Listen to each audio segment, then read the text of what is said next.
Order, please. Debate on Vote 1, Premier, Western Cape Adjustments Appropriation Bill, Bill 5, 2016. I now see the Honourable Premier. Premier, you may proceed. Honourable Danke, if you would afford the Premier now the opportunity to speak, I'm certain you will have an opportunity. Thank you. I am certain you are, but let's cooperate. Premier, you may proceed.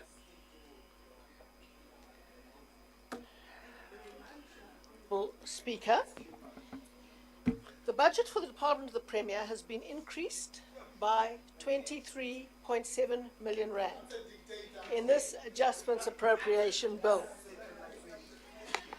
The adjusted budget of the department is now 1.36 billion. The bulk of this adjustment affects the budget for information and communication technology, which is precisely to decentralize and include people in power and decision making, and relates mainly to the following.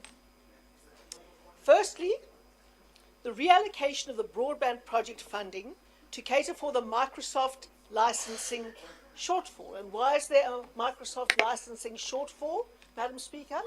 There's a Microsoft licensing shortfall because the rand collapsed under the ANC government and its choices nationally.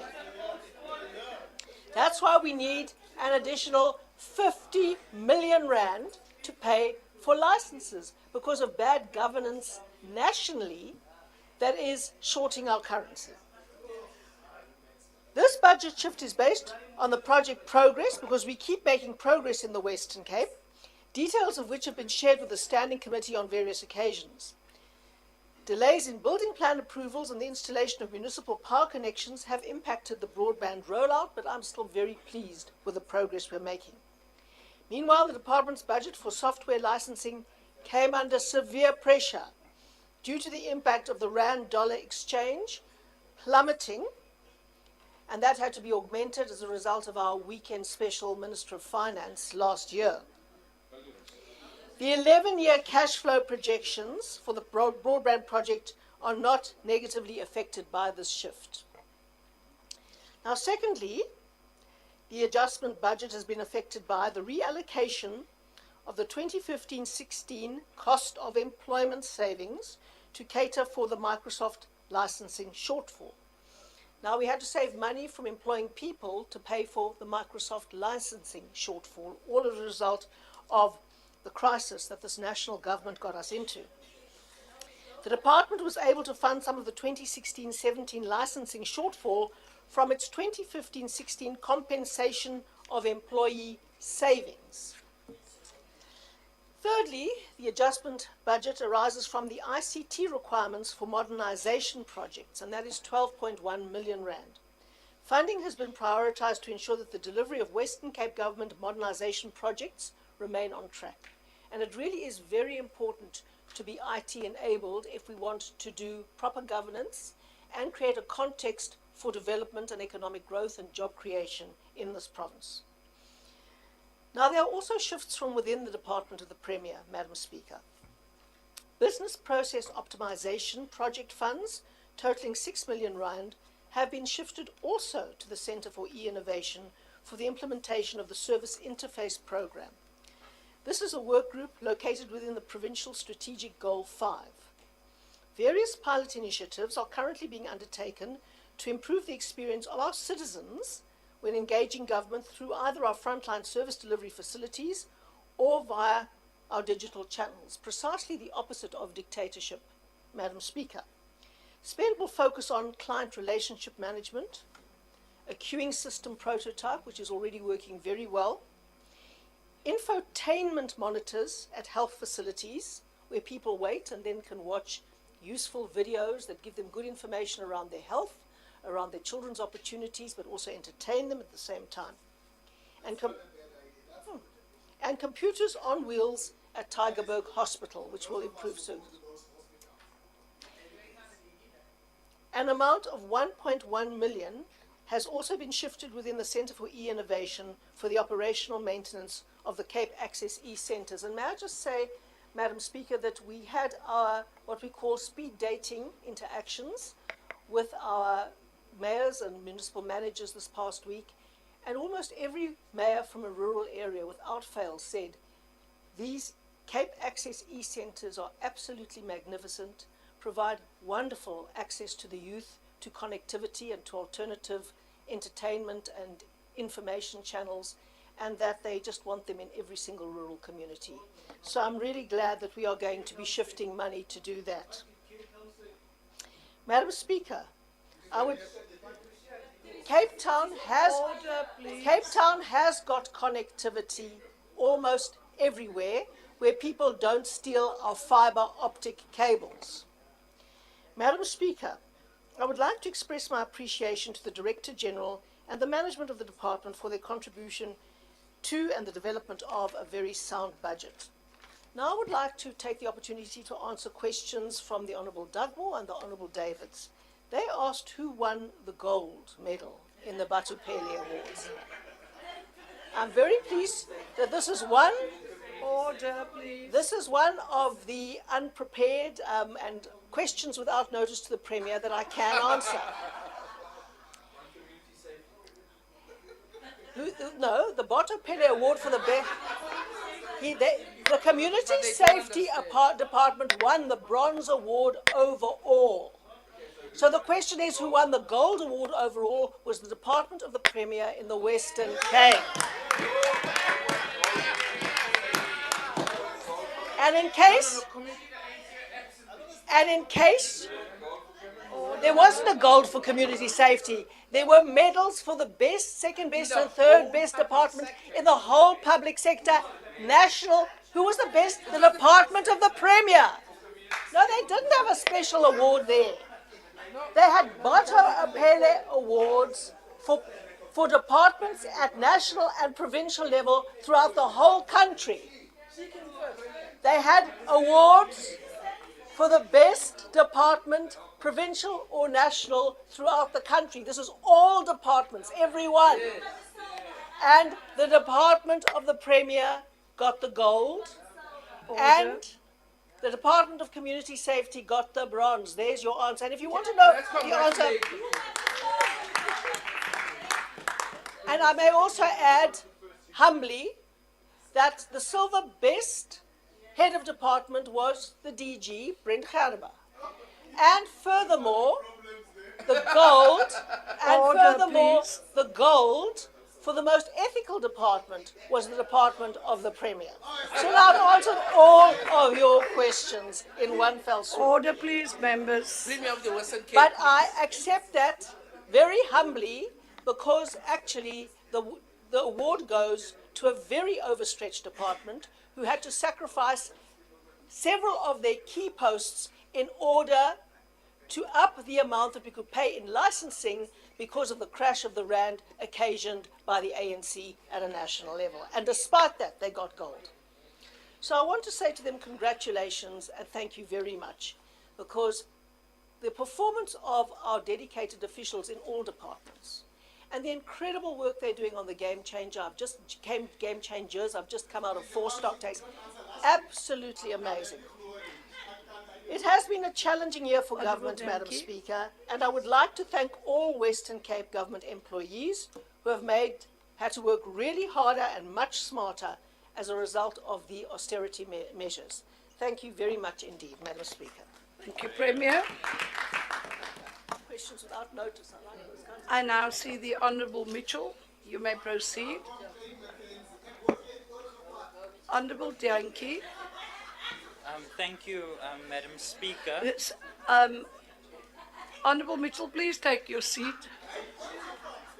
You've got nothing to say on those subjects. If I could address you, Honourable Dianki, I think you must leave that for the book club after the actual sitting. Let us confine ourselves to the business of the day, please. You may proceed, Honourable Mitchell.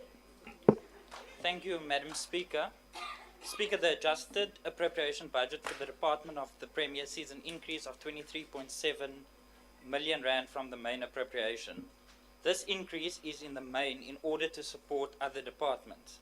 The core aim of this department is to embed good governance and to enable integrated service delivery in the province through a number of partnership innovation, and people-centered approach across government departments. Speaker, the Department of the Premier continues to find innovative ways to move the province in the right direction. Game changers were introduced in line with the provincial strategic goals. They are designed to ensure that our young people in particular are able to tap into the opportunities of a 21st century society and economy. Speaker, recently the Apprentice Game Changer was added to the already existing Game Changers with an objective to achieve sufficient, appropriately qualified technical and vocational skilled people to meet the needs of prioritized economic growth areas in the Western Cape. The department has targets of introducing 32,500 qualified apprentices ranging from artisans, semi-skilled workers who achieve partial qualifications as well as top qualifications for already existing artisans. Because youth lives matter in the Western Cape, we applaud this initiative as it will assist in dealing with the serious challenge of unemployment among the youth in the province. We are committed to breaking the cycle of poverty that many in our communities are trapped in. We need to create and continue creating opportunities for the youth in order to ensure they become active citizens who can contribute meaningfully to our society. As part of the Department of the Premier's Game Changer, which provides broadband and Wi-Fi across the Western Cape, the Centre for E-Innovation will continue providing support to the WCED to ensure that the positive of the e-learning Game Changer are met. The e-learning Game Changer aims to enhance teaching and learning in our schools. The main objective is to use technology to enhance teaching and learning for all Western Cape schools. The department has also made significant progress on the rollout of broadband to WCG corporate sites, health sites, libraries, schools, Cape Access e-centers. At the end of 2015-16 financial year, a total of 1,022 sites were connected to broadband, and more than 1,300 new Wi-Fi hotspots and broadband sites will be completed by March next year. As highlighted, the progress was made in 2015-2016 financial year with the rollout of broadband in the Western Cape. The Centre for E-Learning will now shift its focus to the use of broadband as a key enabler for attainment of the provincial strategic goal by ensuring that ICT is effectively used to contribute to the key targets as set out. With the shifting of funds between votes, Centre for E-Innovation will get an additional boost to fund ICT requirements and modernization projects, as well as to augment Western Cape government licensing obligations. Speaker, Order, please. Speaker, the department has shown its commitment to the youth because, Speaker, youth lives matter in the Western Cape. One of the Western Cape government's priority programs is the after-school Game Changer that is intended to expand quality after-school programs in the province. There are far too many children in our communities leaving each day and entering unsafe, violent neighborhoods and homes. Spearheaded by the Department of the Premier, Order, the aim is to provide over 112,000 learners from no-fee schools with access to safe, quality after-school programs by 2019. This program includes sport and recreation, academic support, including e-learning, arts and culture, and life skills. Speaker, I would like to take this opportunity to thank the DG.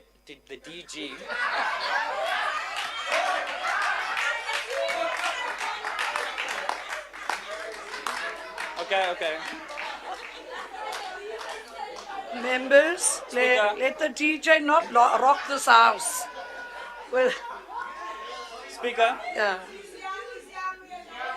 And okay. Speaker, Honourable Mitchell, if you can just give the members a few seconds to compose themselves. I'm certain they'll come to order very quickly. Thank you. You may proceed, Speaker, Honourable that Mitchell. is the DJ of the department. I would like to take this opportunity to thank the DG and his staff for the dedication and commitment to the people of the Western Cape and ensuring that we continue to provide the best possible services and opportunities despite the shrinking fiscal purse. We acknowledge that there remain challenges, but we look forward to the performance of the department in the next financial year. The DA supports the adjustment appropriation for Vote 1 the Department of the Premier. I thank you. Thank you, Honourable Mitchell.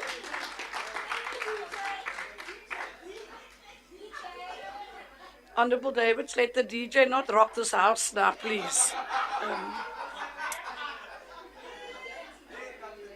Can we come to order? I see the Honourable Mkaka. Honourable Olivier. And your cohorts across the way. Thank you.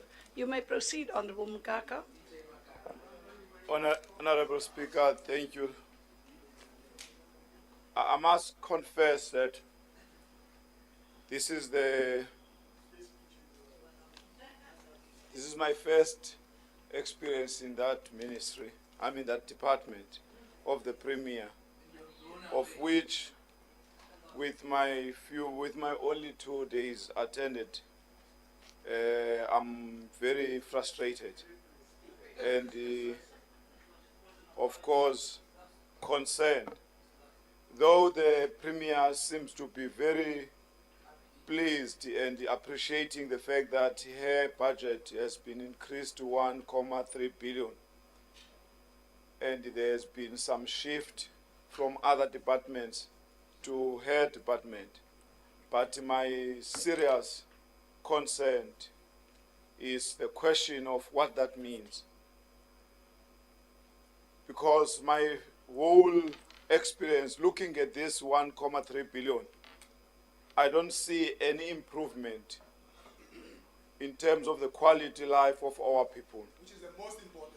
which I think is the most fundamental. Instead, this whole budget is used to recruit people to join DA and as an employment agent for the DA. I say that because I know for a fact that there are people who could not make up to the list in other provinces who were recruited from COPE and other organizations, including from the ANC. And those people have been created space in that ministry. The budget is just increased. Another problem is that the budget is just increased to touch lives instead of embarking on a transformation of our society. What it means to her, the DLF government shifted huge sums of money from very critical departments such as community safety to the Premier. Is that perhaps a vote of no confidence? Is that the DA agreeing with the ANC that MEC, who has been consistently underperforming, need to be removed? Why the DA is keeping Honorable MEC Plato, while under his own eyes, there has been a consistent increase in crime. Instead now, that money is shifted to the Premier. Is it mean the Premier agree with us that Honorable Plato is just kept for the sake of keeping Mitchell's Plain constituency in support of the DA? Or to confuse the colored community, or to confuse, I know him very well in that area. Order, please, Or members. perhaps to confuse the gang lords, or to keep the gang lords Honourable under Mkaka, Point of order. could you please take your seat? There's a member. Your point of order, Honourable Yes. Kivido. I take exception of the fact that Honourable Member Mkaka ascribes the task and role and status of the Honourable Plato to safeguard the coloured community. That is a racist statement. Sorry, Honourable Kivido, your point has been noted. I will revert to Hansard, and I will come back to the House on that. If I might ask, let's steer away from racist comments, but I will have to go back and check the record. Thank you. Unfortunately, in Mitchell's Plain, Honorable Magata stays in Mitchell's Plain, Okay. and I'm not a colored person. Therefore, even you, Honorable Chair, if I can address you on that thing. to even consider that racist, or you have to consider in hindsight on that, it means you've got a very limited knowledge of Mitchell's Plain. Yeah. Honourable Magaka, if I'd like to address you, I don't think I'd want to. I don't think I'd want to enter into a debate with you on racism. However, a point of order was raised that indicated there could be a racist component, and it is my duty as the presiding officer to test that assumption and revert to the House. As to your understanding of how much I know about Mitchell's Plan is of no consequence to the proceeding. So I'd like you to proceed and in your response. Thank you. Honorable Speaker, the Premier's department is reduced into more of a crisis department to intervene and rescue pure performing department and channel their programs that they fail to execute into that touching lives mechanism, which is created by DA to create confusion and bribe poor communities. And to me, that's a serious problem. If this department and the increase of that money can be used to create projects that are intended to improve, I think the Premier is not just a department, is the head of this province. And its role is supposed to be leading, to have at its own independent operational budget, which will be used to improve the quality of life of our people, not to save the departments that are sinking. Thank you very much. Thank you, Honourable Nkaka.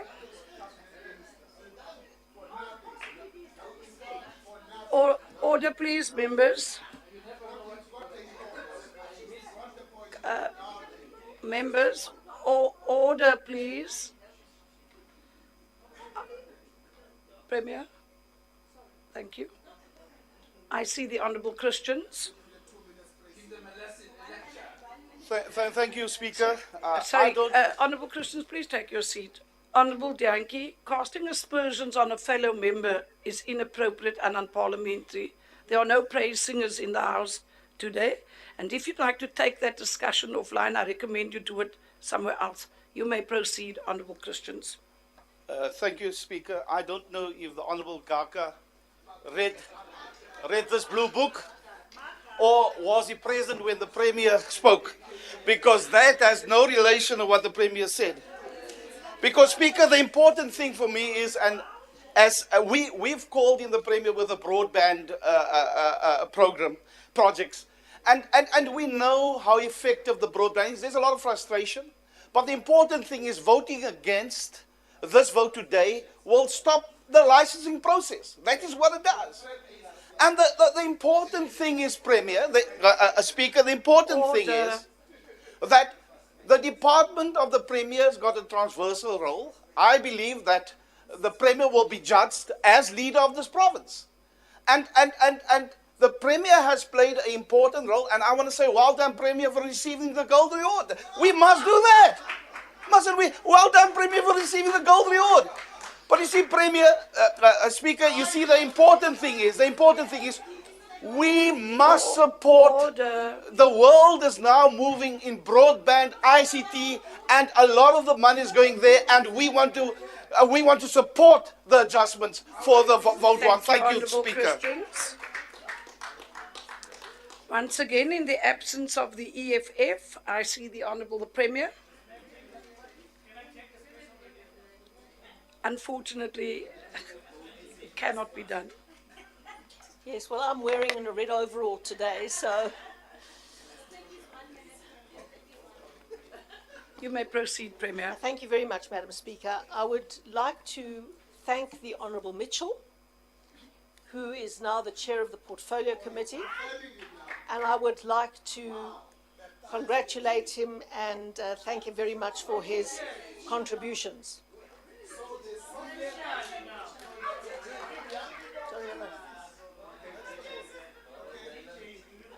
Order, please, members. Can we allow the Premier to proceed? Thank you. As ek my mond verbygepraat het, vra ek om verskoning, veral by die hoofsweep. But I just wanted to I just wanted to welcome the Honourable Mitchell, and I want to thank him for focusing on our key. Order, please, members. Order, please. Sorry, Premier, if you could take your seat, please. Chief Whip. Chairperson, may I just address you on these disruptions, please? It bears in mind that in the absence of the Deputy Speaker, it means that on both sides of the House, people are going to be asked to assist you in the chair today. Unless some people want to have a seriously bad day at the office, I suggest they stop behaving. Thank you, Chief Whip. I think just on that point, it is appropriate to indicate that the Deputy Speaker is not here today and tomorrow, and we will be utilizing temporary chairs to relieve at certain times during the day. I get a sense, though, that there's a whole lot of contestation or communication around positions in the various parties. I'd like to ask if we could stick to the relevance of the topic of the day and perhaps use some other time to talk around who's who at the political zoo. Thank you. Your point has been noted, Chief Whip. The Honourable Dagmore, the clarity is internally to the DA. I think you must ask that question of the Premier at another forum, unfortunately. Honourable Dagmore, you may proceed. I would like to thank the Honourable Mitchell for focusing on the extent to which this department, and especially the game changers that we are leading, focuses on the youth.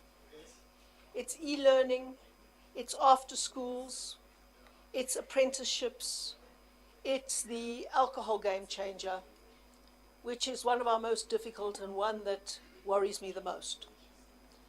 In our discussions with various mayors this last week, almost every single one mentioned to me the devastation that is being wrought by alcohol and drugs. And it is something that we have to apply our minds to, every single one of us. Because if you look at the Afrikaans word verslaving, which I think is a very good word for addiction, you can fight apartheid and beat apartheid. But when you become a slave of an addiction, and when thousands upon thousands of young people are becoming slaves to addiction, we are enslaving our society more than we've ever been enslaved in the past. One mayor from the West Coast gave me a figure that is so shocking that it literally keeps me awake at night. They have an EPWP program there, a very good one and a very well-funded one. Of course, they have many, many applicants because people are unemployed, they don't have the skills, and they need EPWP. And he told me that of all the many, many applicants, 60% failed the drug and alcohol test. You have to be tested for substance abuse before you get an EPWP, and 60% failed that test. When we did a survey for disability, because I'm trying to find out where the children are that are being left behind who need support into tracks to support their disabilities, they came back to me and said that in one community, it was in Deersville on the West Coast, they said 33% of young people are living with a disability. I said, that cannot be. That just cannot be statistically. And when we disaggregated that statistic, it was disability related to fetal alcohol syndrome. Now, do we understand what alcohol is doing to our future? Because a child with fetal alcohol syndrome is not going to be able to learn any useful skill. And more than that, if our schools are filled with children with fetal alcohol syndrome, the children without fetal alcohol syndrome are going to be disadvantaged as well, because they can't go at the speed they should be going to get the qualifications and to meet the standards they should be meeting so they can pass their exams and become the best they can be in life and contribute to our society. And we as a society have to look at this, and I raise this here because trying to deal with alcohol harms is one of the game changers, and one which is most difficult because we don't have any levers on people's individual choices and lives. And it has come to me so forcefully, and again, in our after schools game changer, where I was speaking to some students from the Year Beyond program, where we take bright young matriculants and ask them to spend a year with us, getting a leadership qualification and helping us mentor and support our students in schools. The ones that do the best, and when I speak to them, are the ones who had solid parental homes, with especially fathers who acted as role models for them.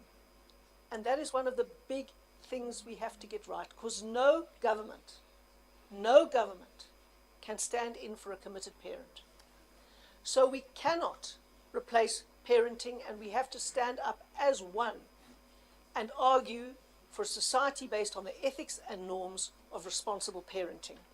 So I'd like to thank the Honourable Mitchell very much for the contribution that he made to showing what we as a government are trying to do. But unless every single person understands that when you have a child, your life is not your own anymore, and you have a fundamentally bigger responsibility than that, we are not going to make progress as a society, and we really have to. Then I come on to the Honourable Magaka. Hi, siyamkhumbula uMarius Franz Nyani. The Honourable Magaka says he is very, very frustrated, and I can see why he's frustrated. He mentioned that members are leaving the ANC and joining the DA. That is really hard, but you know what? If he is frustrated... Order, please. Are you suggesting that black people can't think for themselves, Honourable Lecker? Order. If the Honourable Magaka thinks that he's had trouble in the past with people leaving the ANC to come to the DA, just wait for the future. Watch this space. So his frustration level better rise if he is going to survive in the position he's in now. I also note that the Honourable Magaka gave the wrong speech, because he thought he was speaking on the Department of Community Safety's adjustment appropriation. Because he spent his time attacking Minister Plato. He spent his time attacking Minister Plato, and I understand why he attacks Minister Plato. Minister Plato's oversight is exposing the fundamental inability of the ANC to run the National Policing Department properly. And all of the very innovative things that the Department of Community Safety has put into place to expose that, starting from the Khayelitsha Commission, to the watching briefs, to the neighbourhood watchers, to the CPFs, to all of those things, exposed day after day the ANC's failures. No wonder the Honourable Magaka is so frustrated. And when we read in the newspaper that the Department of Community Safety nationally, or the Department of Police nationally, it's called the Department of Police nationally, allegedly channeled 30 million rand to an NGO which involves the love interest of the Honourable the National Minister, and that they could have got those services for free elsewhere, we know just why the Honourable Magaka has to deflect attention to our oversight work. Premier, if you could finish up your time as I expired. thought I didn't have any lack of time. Anyway, that's not a bad present for your love interest. All I wanted to say is that much of the money that was used to support the drop in the rand in terms of the Microsoft licensing fees is going to be used to enhance public participation and increase oversight. Thank you very much. Thank you, Premier.